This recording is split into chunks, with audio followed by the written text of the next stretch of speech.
ZEE5 ಇರುವಾಗ ನೀವು ನಿಮ್ಮ ನೆಚ್ಚಿನ ಶೋಗಳನ್ನ ಎಂದಿಗೂ ಮಿಸ್ ಮಾಡಿಕೊಳ್ಳುವುದಿಲ್ಲ. ಅದು ಸಂಪೂರ್ಣ ಉಚಿತವಾಗಿ. ಬೇಬಿ, ನನಗಿವತ್ತು ಎಷ್ಟು ಖುಷಿ ಆಗ್ತಿದೆ ಗೊತ್ತಾ? ನಿನ್ನೆ ಮೊನ್ನೆವರೆಗೂ ಅಕ್ಕ ಅಕ್ಕ ಅಂತ ಚಿಕ್ಕ ಹುಡುಗಂತರ ಹಿಂದೆ ಓಡಾಡ್ತಿದ್ದವನು ಇವತ್ತು ಮದುವೆ ಆಗ್ತಾ ಇದ್ದಾನೆ. ನನಗೆ ನಿಜವಾಗ್ಲೂ ನಂಬಕ್ಕೆ ಆಗ್ತಿಲ್ಲ ಹರಿ. ಹೌದು, ನಾವು ಮನೆಯಿಂದ ಇಲ್ಲಿ ತನಕ ಬರೋವರೆಗೂ ನೀನು ಇದನ್ನು 6 ಸಲ ಹೇಳಿದ್ಯಾ ಅಂದರೆ ಗೊತ್ತಾಗ್ತಿದೆ ಎಷ್ಟು ಖುಷಿಯಾಗಿದೆಯಾ ಅಂತ. ನಾನು ಹೇಳ್ತಿರೋದು ನಿನಗೆ ತಮಾಷೆ ಅನ್ನಿಸ್ತಾ ಇದೆ ಅಲ್ವಾ? ಅಕ್ಕ ಆಗಿ ತಮ್ಮ ಮದುವೆ ಆಗ್ತಾನೆ ಅಂದ್ರೆ ಖುಷಿ ಪಡೋಂಥ ವಿಚಾರನ ಅಲ್ವಾ ಹೇಳು? ನಾನು 6 ಸಲ ಅಲ್ಲ, 6 ಲಕ್ಷ ಸಲ ಅಲ್ಲ, 6 ಕೋಟಿ ಸಲ ಹೇಳ್ತಾನೆ ಇರ್ತೀನಿ, ನೀನ್ ಕೇಳ್ತಾನೆ ಇರ್ಬೇಕು. ನಾನೇ ನಿನ್ನ ಹತ್ರ ಬಂಗಾರ ಕೊಡ್ಸು, ಡೈಮಂಡ್ ನೆಕ್ಲೆಸ್ ಕೊಡ್ಸು ಅಥವಾ ಆಸ್ತಿ ಬರ್ಕೊಡು ಅಂತ ಕೇಳ್ತಾ ಇದ್ದೀನ?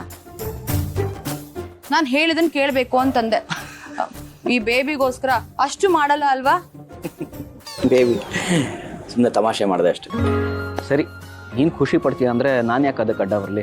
ಹೇಳು, 6 ಕೋಟಿ ಸಲ ಹೇಳು, ಕೇಳಿಸ್ಕೊತು. ಬೇಬಿ ಹರಿ, ಇಡೀ ಊರೇ ಅವತ್ತು ನಮ್ಮ ಸಿದ್ದು ಮದುವೆ ತಿರುಗಿ ನೋಡ್ಬೇಕು. ನಮ್ಮಪ್ಪ ಹಾಗೆ ಅರೇಂಜ್ಮೆಂಟ್ಸ್ ಮಾಡ್ತಿದ್ದಾರೆ. ಎಲ್ರ ಕಣ್ಣು ನನಗೆ ಗೊತ್ತು ಅವತ್ತು ಸಿದ್ದು ಮದುವೆ ಮೇಲೆ ಇರುತ್ತೆ. ಪಾಪ ಅವತ್ತು ನನ್ನ ತಮ್ಮನಿಗೆ ಅದೆಷ್ಟು ದೃಷ್ಟಿ ಆಗತ್ತೋ ಏನೋ. ನಾನು, ನಮ್ಮ ಅಜ್ಜಿ, ನಮ್ಮಮ್ಮ ಅನ್ಕೊಂಡಂತ ಹುಡುಗಿನೇ ಈ ಮನೆಗೆ ಸೊಸೆಯಾಗಿ ಬರ್ತೀಯಾಳೆ ಗೊತ್ತಾ? ಅದು ಪೊಲಿಟಿಕಲ್ ಬ್ಯಾಕ್ಗ್ರೌಂಡ್ ಇರೋಂಥ ಹುಡುಗಿನೇ. ನಮ್ಮಪ್ಪನಿಗೆ ಅದರಿಂದ ಸಹಾಯ ಕೂಡ ಆಗತ್ತೆ. ಯಾವಾಗ ಸೆಪ್ಟೆಂಬರ್ ಬರುತ್ತೋ, ಸಿದ್ದು ಮದುವೆ ಯಾವಾಗ ಆಗ್ತಾನೋ, ನಾನು ಯಾವಾಗ ದಾಮ್ ಧೂಮ್ ಅಂತ ಓಡಾಡ್ತೀನೋ ಅದಕ್ಕೆ ಕಾಯ್ತಾ ಇದ್ದೀನಿ. ಅದು ನೆನೆಸ್ಕೊಂಡ್ರೆ ಇನ್ನ ಖುಷಿ ಆಗುತ್ತೆ ಬೇಬಿ. ಅಲ್ಲ ಬೇಬಿ, ನಮ್ಮ ಮದುವೆಲೂ ನೀನು ಅಷ್ಟೊಂದು ಖುಷಿಯಾಗಿರ್ಲಿಲ್ಲ ಅಲ್ವಾ? ನಮ್ಮ ಮದ್ವೆಲಿ ಖುಷಿ ಪಡೋಂಥದ್ದು ಏನಾಗಿತ್ತಪ್ಪ? ನಾವಿಬ್ರು ಓಡೋಗ್ತಾನೆ ಮದ್ವೆ ಆಗಿದ್ದು. ಓಡೋಗ್ಬೇಕಾದ್ರೂ ಭಯ, ತಾಳಿ ಕಟ್ಟಿಸ್ಕೋಬೇಕಾದ್ರೂ ಭಯ. ಈಗ ನೆನೆಸ್ಕೊಂಡ್ರು ಭಯ ಆಗತ್ತಪ್ಪ. ಹರಿ, ನಮ್ಮಿಬ್ರ ಮದ್ವೆಲಿ ಆಗದಿರೋಂತಹ ಸಂತೋಷ ಅಟ್ಲೀಸ್ಟ್ ಸಿದ್ದು ಮದ್ವೆಲಾದ್ರೂ ನಮ್ಮ ಅಪ್ಪ ಅಮ್ಮನಿಗೆ ಸಿಗ್ಬೇಕು ಅನ್ನೋದೇ ನನ್ನ ಆಸೆ. ಅವನ ಮದ್ವೆಯಿಂದ ಎಲ್ಲ ಸರಿ ಹೋದ್ರೆ ಅಷ್ಟೇ ಸಾಕು ಹರಿ. ಅಲ್ಲ ಬೇಬಿ, ಈಗ ಸರಿ ಹೋಗೋಂಥದ್ದೇನಿದೆ? ನಮ್ಮನೆಯವರು ನಿಮ್ಮನೆಯವರು ಎಲ್ಲ ಚೆನ್ನಾಗೇ ಇದ್ದಾರಲ್ಲ. ಅತ್ತೆ ಮಾವ ನಮ್ಮಿಬ್ಬರು ಪ್ರೀತಿನ ಒಪ್ಕೊಂಡಿದ್ದಾರೆ. ಇದಕ್ಕಿಂತ ಇನ್ನೇನು ಬೇಕು ಹೇಳು? ಎಲ್ಲ ಸರಿ ಹೋಗಿದೆ, ಆದ್ರೆ ಇದೇ ತರ ಖುಷಿಯಾಗಿ ನಾವು ಕೊನೆಯವರೆಗೂ ಇರಬೇಕು. ನಿನ್ಗಿನ್ನೊಂದು ವಿಷಯ ಗೊತ್ತಾ? ನೀನು ಇನ್ನ ದೊಡ್ಡ ಮಟ್ಟದಲ್ಲಿ ಅಚೀವ್ ಮಾಡಬೇಕು. ಈಗ ಯಾರ್ಯಾರು ಜವರೇಗೌಡನ ಅಳಿಯ ಹರೀಶ ಅಂತ ಹೇಳ್ತಿದಾರೋ, ಹರೀಶನ್ ಮಾವ ಜವರೇಗೌಡ ಅಂತ ಅನ್ಬೇಕು. ಆ ರೀತಿ ನೀನ್ ಬೆಳಿಬೇಕು.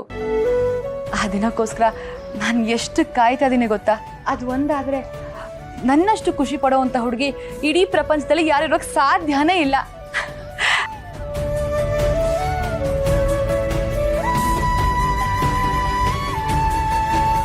ಬೇಬಿ, ನೀನು ನಾನು ಅಂದ್ಕೊಂಡ ಹಾಗೆ ಏನೂ ಆಗ್ತಾ ಇಲ್ಲ ಬೇಬಿ. ಬದುಕು ನನಗೆ ಬೇರೆ ಥರನೇ ಪಾಠ ಕಲಿಸ್ತಾ ಇದೆ. ಅದು ಕೊಡ್ತಿರೋ ಪರೀಕ್ಷೆಯಲ್ಲಿ ನಾನು ಪಾಸ್ ಆಗ್ತೀನೋ ಫೇಲ್ ಆಗ್ತೀನೋ ನನಗೆ ಗೊತ್ತಿಲ್ಲ.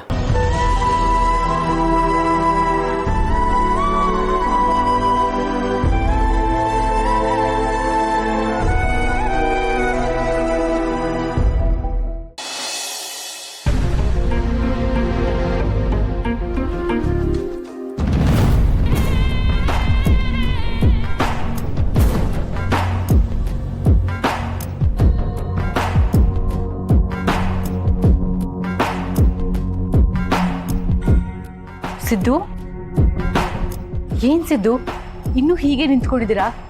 ಮನೇಲಿ ಆಲ್ರೆಡಿ ಮದುವೆ ಡೇಟ್ ಫಿಕ್ಸ್ ಆಗೋಯ್ತು. ಇನ್ನು ನೀವು ಹೀಗೆ ಇದ್ರೆ ನಿಮ್ಮ ಪ್ರೀತಿನ ಉಳಿಸ್ಕೊಳಕ್ಕಾಗಲ್ಲ ಸಿದ್ದು. ನೀವು ಈಗಲೂ ಭಾವನಾ ಅವ್ರ ಹತ್ರ ನಿಮ್ಮ ಮನಸ್ಸಲ್ಲಿ ಏನಿದೆ ಅನ್ನೋದನ್ನ ಹೇಳ್ಕೊಡದೆ ಹೋದ್ರೆ ಮುಂದೆ ಇನ್ಯಾವತ್ತೂ ಹೇಳ್ಕೊಳಕ್ಕಾಗಲ್ಲ. ಇದ್ರ ಮೇಲೆ ನಿಮ್ಮಿಷ್ಟ, ಯೋಚನೆ ಮಾಡಿ. ನಿಮ್ಗೆ ಏನು ಮಾಡ್ಬೇಕು ಅಂತ ಗೊತ್ತಾಯ್ತಲ್ಲ. ಅದಕ್ಕೆ ಭಾವನವ್ರಂತೂ ಬಿಡೋದಕ್ಕಾಗದೇ ಇಲ್ಲ. ಈ ಪೂರ್ವಿ ಅವ್ರಂದ್ರೆ ಇಷ್ಟ ಇಲ್ಲ ಅಂತ ಮನೆಯವ್ರಿಗೆ ಹೇಳೋದಕ್ಕೂ ಆಯ್ತಿಲ್ಲ. ಏನ್ ಸಿದ್ದು, ಭಾವನಾ ಅವ್ರನ್ನ ಬಿಡಕ್ಕಾಗಲ್ಲ ಅಂತ ಒಳ್ಳೆ ತಾಳಿ ಕಟ್ಟಿರೋರ್ ತರ ಹೇಳ್ತಾ ಇದ್ದೀರಾ?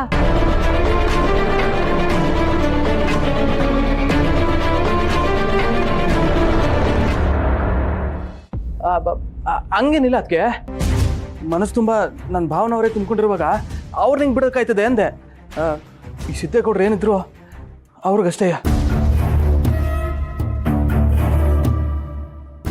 ಹಾಗೆ ಅಂತ ಇನ್ನು ನಿಮ್ಮ ಮನಸ್ಸಲ್ಲೇ ಪ್ರೀತಿನ ಎಷ್ಟು ದಿವಸ ಮುಚ್ಚಿಟ್ಕೊಂಡಿರ್ತೀರಾ ಸಿದ್ದು? ಅವ್ರ ಹತ್ರ ಹೇಗಾದರೂ ಮಾಡಿ ನಿಮ್ಮ ಭಾವನೆಗಳನ್ನ ಹೇಳ್ಕೋಬೇಕು ಅಲ್ವಾ? ನಿಮ್ಮ ಪ್ರೀತಿನ ಅವ್ರ ಹತ್ರ ಹೇಳ್ಕೊಂಡಿರ್ತಾನೆ ಅವ್ರ ಮನಸ್ಸಲ್ಲಿ ಏನಿದೆ ಅನ್ನೋದು ಕೂಡ ನಿಮ್ಗೆ ಗೊತ್ತಾಗೋದು. ಆಗ ಏನಾದರೂ ಒಂದು ಮಾಡ್ಬೋದು. ನೋಡಿ ಸಿದ್ದು, ಪ್ರೀತಿನ ಮನಸ್ಸಲ್ಲೇ ಬಚ್ಚಿಟ್ಕೊಂಡಷ್ಟು ಅದು ಭಾರ ಆಗ್ತಾ ಹೋಗುತ್ತೆ ಹೊರತು ಹಗುರ ಆಗಲ್ಲ.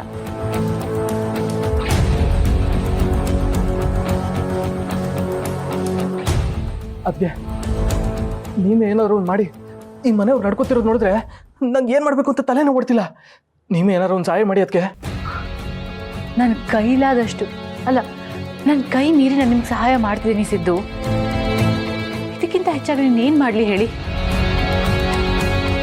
ಮನೇಲಿ ಆಲ್ರೆಡಿ ಮದುವೆ ಡೇಟ್ ಕೂಡ ಫಿಕ್ಸ್ ಆಗೋಗಿದೆ.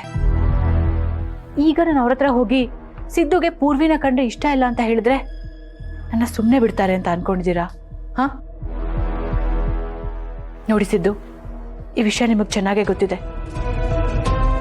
ನಾನೀ ಮನೆ ಸೊಸೆನೇ ಇರ್ಬೋದು, ಆದರೆ ಇಲ್ಲಿ ನನ್ನ ಮಾತಿಗೆ ಯಾವ ಬೆಲೆನೂ ಇಲ್ಲ.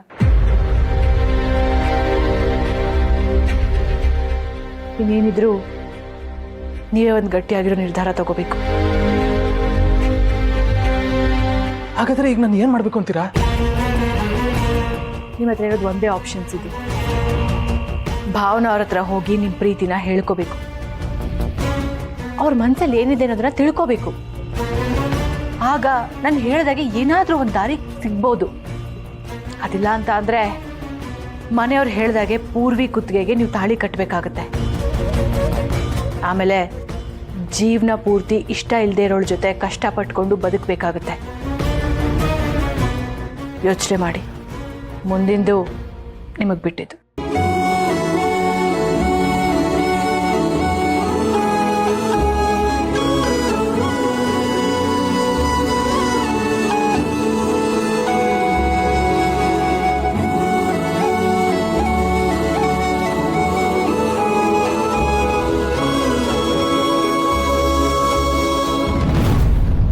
ನಾನು ಹೀಗೆ ನಿಮ್ಮ ತಲೆಗೆ ಹುಳ ಬಿಟ್ಟು ನೀವೇನಾದರೂ ರಾಂಗ್ ಡಿಸಿಷನ್ಸ್ ತಗೋಬೇಕು ಅಂತ ಟ್ರೈ ಮಾಡ್ತಾನೆ ಇದ್ದೀನಿ ಸಿದ್ದು.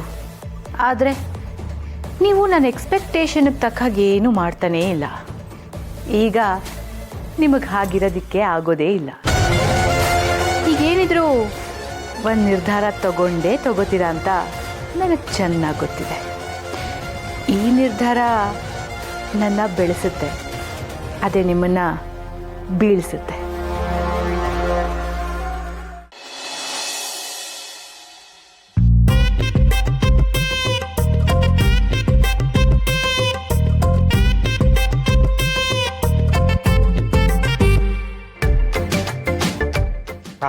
ಎಣಿಸಿದ್ದೀನಿ, ತಗೊಳ್ಳಿ. ಏನು ಸರ್, ಇಷ್ಟೆಷ್ಟು ದುಡ್ಡು ಕೊಟ್ಟಿದ್ದೀರಾ? ಇದನ್ನ ತಗೊಂಡು ಏನು ಮಾಡೋಕ್ಕಾಗತ್ತೆ? ನಮಗೂ ಸ್ವಲ್ಪ ಅಡ್ವಾನ್ಸ್ ಕೊಡಬಾರ್ದಾ? ರೀ, ಏನ್ರಿ ನೀವು ಎಷ್ಟು ದುಡ್ಡು ಕೊಟ್ಟರು ನಿಮಗೆ ತೃಪ್ತಿನೇ ಇಲ್ಲ? ನೀವು ಲೇಬರ್ಸ್ಗೆ ಪೇಮೆಂಟ್ ಕೊಡೋಕೆ ಹೇಳಿದ್ರಿ, ಕೊಟ್ಟಿದ್ದೀನಿ. ಇನ್ನು ಇಟ್ಟಿಗೆ ಸಿಮೆಂಟ್ಗೆ ಹೇಳಿದ್ದೀನಿ, ಅವ್ರು ತಂದು ಹಾಕ್ತಾರೆ. ಇನ್ನೇನು ಬೇಕು? ZEE5 ಆಪ್ ಡೌನ್ಲೋಡ್ ಮಾಡಿ ಎಲ್ಲಾ ಸಂಚಿಕೆಗಳನ್ನು ಸಂಪೂರ್ಣ ಉಚಿತವಾಗಿ ನೋಡಿ.